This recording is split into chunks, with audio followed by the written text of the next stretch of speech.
अगर मैं आपसे पूछूं कि आप कौन हैं,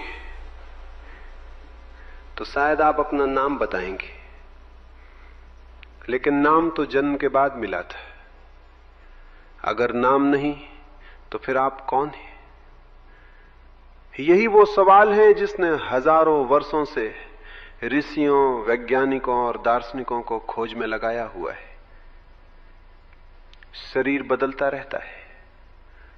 बचपन का शरीर अब नहीं, युवावस्था का शरीर भी एक दिन नहीं रहेगा। विचार भी बदलते रहते, भावनाएं भी आती जाती हैं।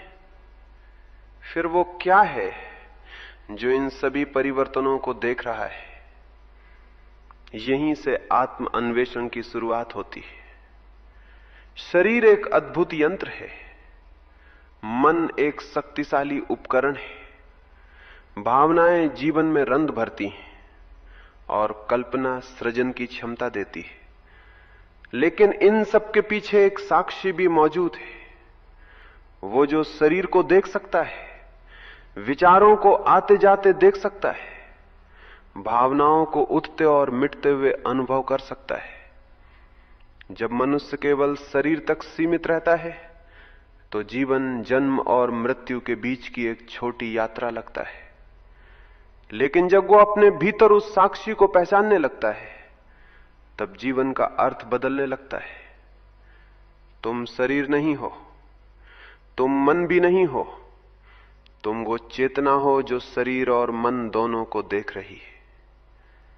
मानव जीवन की सुंदरता इसी रहस्य में छिपी है। विज्ञान शरीर को समझता है, मनोविज्ञान मन को समझता है, लेकिन ध्यान उस देखने वाले को समझने की कोशिश करता है जो इन दोनों के पीछे है। शायद इसलिए हजारों वर्षों से मनुष्य केवल दुनिया को जानने की कोशिश नहीं कर रहा, बल्कि स्वयं को जानने की यात्रा पर भी निकला हुआ है। और संभवतः जीवन का सबसे बड़ा उत्तर किसी पुस्तक में नहीं, बल्कि उस क्षण में मिलता है जब मन शांत हो जाता है और मनुष्य पहली बार अपने भीतर के मौन को सुनता है।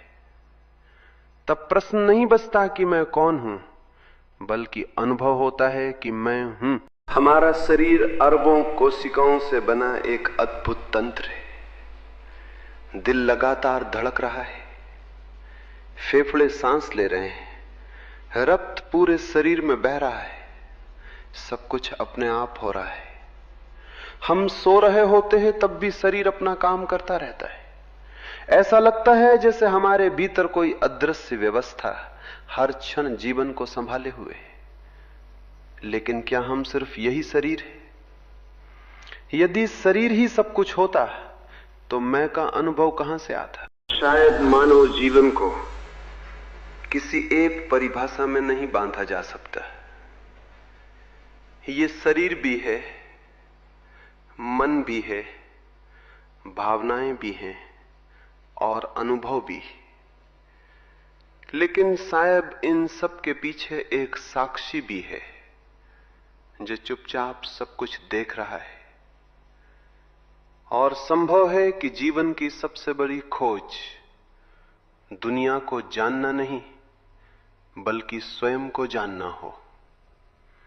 क्योंकि जिस दिन इंसान सच में जान लेगा कि वो कौन है, उसी दिन उसके जीवन के अधिकांश प्रश्न समाप्त हो जाएंगे।